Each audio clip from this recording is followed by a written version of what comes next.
محترم ناظرین السلام علیکم۔ آج میں آپ کو حضرت یوسف علیہ السلام کا واقعہ سنانے جاؤں گا۔ حضرت یوسف علیہ السلام حضرت یعقوب علیہ السلام کے بیٹے حضرت ابراہیم علیہ السلام کے پڑپوتے تھے۔ ان کو یہ شرف حاصل ہے کہ وہ خود نبی ہے، ان کے والد نبی ہے، ان کے دادا نبی ہے اور پردادا بھی نبی ہے۔ قرآن میں ان کا 36 بار ذکر کیا گیا ہے۔ ان کو یہ بھی فخر حاصل ہے کہ ان کے نام پر ایک سورہ یوسف قرآن میں موجود ہے جو سبق اور نصیحت کا ذخیرہ ہے۔ اس لیے قرآن مجید میں حضرت یوسف علیہ السلام کے واقعے کو پیش کیا گیا ہے۔ شروع کی زندگی سے حضرت یوسف علیہ السلام دماغی اور فطری استعداد دوسرے بھائیوں کے مقابلے بالکل جدا اور نمایاں تھی۔ ساتھ ہی حضرت یعقوب علیہ السلام حضرت یوسف علیہ السلام کی پیشانی کو چومتا ہوا نور نبوت کو پہچانتا اور اللہ کے وحی کے ذریعے اس کی اطلاع پا چکے تھے۔ انہی وجہ سے وہ اپنے تمام اولاد میں حضرت یوسف علیہ السلام کو بہت محبت کرتے تھے۔ یہ محبت یوسف کے بھائیوں سے بے ساکھ اور ناقابل برداشت تھی اور وہ ہر وقت اسی فکر میں لگے رہتے تھے کہ حضرت یعقوب علیہ السلام سے اس کی محبت کو نکال ڈالے یا یوسف علیہ السلام کو اپنے راستے سے ہٹا دے تاکہ قصہ پاک ہو جائے۔ ان بھائیوں کے حسد پر خیالات کو زبردست ٹھیس اس وقت لگی جب حضرت یوسف علیہ السلام نے ایک خواب دیکھا کہ 11 ستارے اور سورج و چاند ان کے سامنے سجدہ کر رہے ہیں۔ حضرت یعقوب علیہ السلام نے یہ خواب سنا تو سختی کے ساتھ ان کو منع کر دیا کہ اپنا خواب کسی کے سامنے نہ دہرانا، ایسا نہ ہو کہ سن کر تیرے بھائی بری طرح پیش آئے، کیونکہ شیطان انسان کے پیچھے لگا ہے اور تیرا خواب اپنی تعبیر میں بہت صاف اور واضح ہے۔ لیکن حسد کی بھڑکتی ہوئی آگ نے ایک دن یوسف کے بھائیوں کے خلاف سازش کرنے پر مجبور کر دیا۔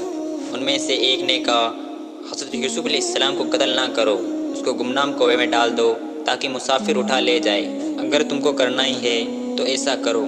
اس مشورے کے بعد سب جمع ہو کر حضرت یعقوب علیہ السلام کی خدمت میں حاضر ہوئے اور کہنے لگے، اے باپ، کیا بات ہے؟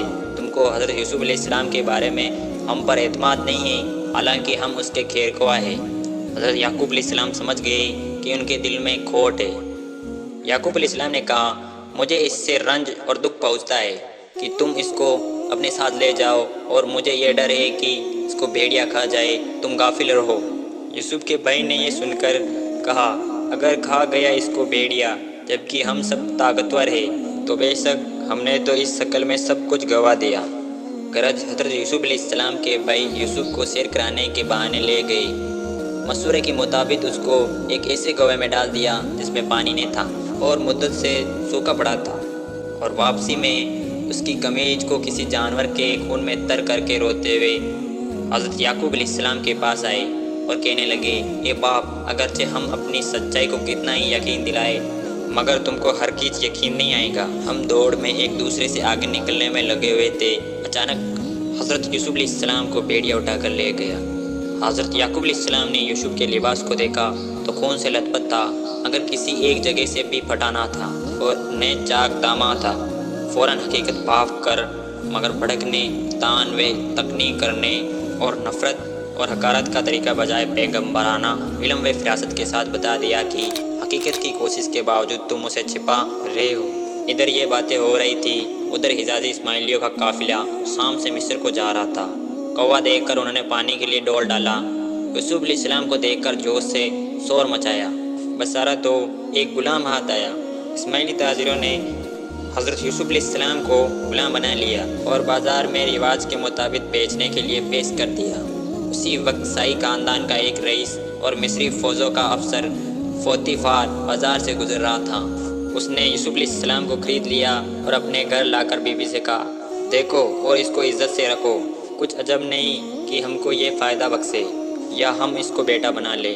پوتیفار نے حضرت یوسف علیہ السلام کو عزت و احترام سے رکھا اور اپنے تمام معاملے اور دوسری ذمہ داریاں ان کے سپرد کر دی۔ یہ سب اللہ کی منشا کے مطابق ہو رہا تھا اور اسی طرح حضرت یوسف علیہ السلام اس ملک میں پلے بڑھے۔ کنویں میں ڈالے جانے اور غلامی کے بعد اب یوسف علیہ السلام کی ایک اور آزمائش شروع ہو گئی۔ وہ یہ ہے کہ حضرت یوسف علیہ السلام جوانی کا عالم تھا، حسن اور خوبصورتی کا کوئی ایسا پہلو نہ تھا جو ان کے اندر نہ تھا۔ عزیز مصر کی بیوی دل پر قابو نہ رکھ سکی، یوسف علیہ السلام پر پروانہ گار نثار ہونے لگی۔ مگر نبوت کے لیے منتخب آدمی سے بھلا یہ کیسے ممکن تھا کہ عزیز کی بیوی ناپاک ارادوں کو پورا کرے؟ قرآن میں پیش آنے والے واقعوں کا ذکر اس طرح ہے۔ پھسلایا حضرت یوسف علیہ السلام کو اس عورت نے جس کے گھر میں وہ رہتے تھے۔ اس کے نفس کے معاملے میں اور دروازے بند کر دیے گئے۔ کہنے لگی آ میرے پاس آ۔ یوسف نے کہا اللہ کی پناہ۔ بہرحال یوسف علیہ السلام دروازے کی طرف بھاگے۔ دروازہ کسی طرح کھل گیا۔ سامنے عزیز مصر عورت کا چچیرا بھائی کھڑے تھے۔ عزیز مصر کی بیوی بولی، کہنے لگی اس شخص کی سزا کیا جو تیرے اہلیہ کے ساتھ برائی کا ارادہ رکھتا ہو، مگر یہ ہے کہ قید کر دیا جائے یا دردناک عذاب میں مبتلا کیا جائے۔ یوسف علیہ السلام نے کہا اسی نے مجھ کو میرے نفس کے بارے میں پھسلایا اور فیصلہ کیا عورت کی گھرانے کے ایک بچے نے ہی۔ اگر یوسف کا پرہین سامنے سے چاہے تو عورت سچی ہے، یوسف جھوٹا ہے، اور اگر پیچھے سے چاہے تو عورت جھوٹی ہے اور یوسف سچا ہے۔ بس جب اس کی قمیض کو دیکھا گیا تو پیچھے سے چاک اور کہا بے شک اے عورت یہ تیرے مکر و فریب سے ہے، بے شک تمہارا مکر بہت بڑا ہے۔ یوسف تو اس معاملے سے درگزر کر، اور اے عورت تو اپنے گناہ کی معافی مانگ، تو بے شک خطا کار ہے۔ مصر نے اگرچہ فضیحت اور رسوائی سے بچنے کے لیے اس معاملے کو یہی ختم کر دیا، مگر بات چھپی نہ رہ سکی۔ قرآن مجید میں آتا ہے اور جب اس معاملے کا چرچا پھیلا تو شہر کی کچھ عورتیں کہنے لگی دیکھو عزیز کی بیوی اپنے غلام پر ڈور ڈالنے لگی، اسے رجا لے، وہ اس کی چاہت میں دل ہار گئی، ہمارے خیال میں تو بد چلنی میں پڑ گئی۔ بس جب عزیز کی بیوی نے ان عورتوں کی باتوں کو سنا تو ان کا بلاوا بھیجا اور ان کے لیے مسندیں تیار کی اور دستور کے مطابق ہر ایک کو ایک ایک چھری پیش کر دی۔ پھر یوسف سے کہا سب کے سامنے نکل آؤ۔ جب یوسف کو ان عورتوں نے دیکھا تو بڑائی کی قائل ہو گئی، انہوں نے اپنے ہاتھ کاٹ لیے اور بے اہلیہ پکار اٹھی یہ تو انسان نہیں ضرور ایک فرشتہ ہے، بڑے رتبے والا فرشتہ۔ عزیز کی بیوی بولی تم نے دیکھا یہ ہے وہ آدمی جس کے بارے تم نے مجھے تانے دیے۔ عزیز کی بیوی نے یہ بھی کہا بے شک میں نے اس کا دل اپنے کام میں لینا چاہا مگر وہ بے قابو نہ ہوا، مگر میں کہہ دیتی ہوں کہ اگر اس نے میرا کہا نہ مانا تو حقا رہے گا، وہ قید کیا جائے اور بے عزتی میں پڑے۔ یوسف نے جب یہ سنا پھر عزیز مصر کی بیوی کے علاوہ اور سب عورتوں کے چرتر کے بارے میں دیکھے تو اللہ کے حضور ہاتھ پھیلا کر دعا کی اور کہنے لگی یوسف علیہ السلام نے کہا کہ میرے پالنہار جس بات کی طرف یہ مجھ کو بلاتی ہے مجھے اس کے مقابلے میں قید خانے میں رہنا زیادہ پسند ہے، اور اگر تو نے ان کو مرگ کو مجھ سے نہ ہٹا دیا، میری مدد نہ کی تو میں کہیں ان کی اور جھک نہ جاؤں اور نادانوں میں سے ہو جاؤں۔ بس اس کے رب نے اس کی دعا قبول کی اور ان سے ان کا مکر ہٹا دیا، بے شک وہ سننے والا ہے جاننے والا ہے۔ اب عزیز مصر نے یوسف علیہ السلام کی تمام نشانیاں دیکھنے اور سمجھنے کے بعد بیوی کی فضیحت و رسوائی ہوتی دیکھ کر یہ طے کر لیا کہ یوسف علیہ السلام کو ایک مدت کے لیے قید خانے میں بند کر دیا جائے تاکہ یہ معاملہ لوگوں کے دل سے نکل جائے، یہ چرچے بند ہو جائے۔ اس طرح حضرت یوسف علیہ السلام کو جیل جانا پڑا۔ تو رات میں یہ بھی ہے کہ یوسف علیہ السلام کو علمی اور عملی زور قید خانے میں بھی نہ چھپ سکے اور قید خانے کا داروغہ ان کے حلقہ ارادت میں داخل ہو گیا۔ جیل کے تمام انتظام و انصرام ان کے سپرد کر دیا، وہ قید خانے کے بالکل مختار ہو گئے۔ اور ایک اچھا اتفاق دیکھیے کہ یوسف علیہ السلام کے ساتھ دو نوجوان اور قید خانے میں داخل ہوئے، ان میں سے ایک سائی ساقی تھا اور دوسرا سائی باورچی خانے کا داروغہ۔ ایک دن دونوں نوجوان کی خدمت میں حاضر ہوئے۔ ان میں سے ساقی نے کہا کہ میں نے یہ خواب دیکھا ہے کہ میں شراب بنانے کے لیے انگور نچوڑ رہا ہوں، اور ایک دوسرے نے کہا میں نے یہ دیکھا کہ میرے سر پر روٹیاں کا کھیان ہے اور پرندے اسے کھا رہے ہیں۔ یہ سن کر یوسف علیہ السلام نے فرمایا بے شک اللہ تعالیٰ نے جو باتیں مجھے تعلیم فرمائی ان میں سے ایک علم بھی فرمایا، میں اس سے پہلے تمہارا مقرر کھانا تم تک پہنچے تمہارے خوابوں کی تعبیر بتا دوں گا۔ پھر تم سے ایک بات کہتا ہوں، ذرا اس پر غور کرو اور سمجھو۔ اے مجلس کے ساتھیو، تم نے اس پر غور کیا ہے جدا جدا ہونا بہتر ہے یا ایک اللہ جو اکیلا اور سب پر غالب ہے؟